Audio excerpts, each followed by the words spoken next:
Well, isn't this just the sort of thing that a Conservative government with a big majority should be doing? Is this not simply in the Thatcherite mould? Well, joining me to discuss this is Emily Fielder, Head of Communication at the Adam Smith Institute, a think tank that pioneered the privatisations in the 1980s. Welcome to the programme, Emily. I suppose, first of all, this has been a long time coming.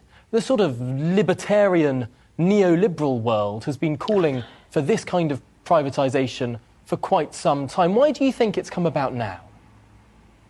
Why do I think it's come about now? I think the main problem is that under its current funding model, I mean, the Shadow Secretary for Culture earlier was saying that Channel 4 hasn't been taking any money from the taxpayer, and she's right to say so. And it's right that its finances are in a relatively stable position at present. Having said this, Channel 4 did have to cut content spending by 21% during the pandemic. So its funding model is obviously pretty unsustainable if you consider that streaming services like Netflix raised content spending by around 25% since 2021.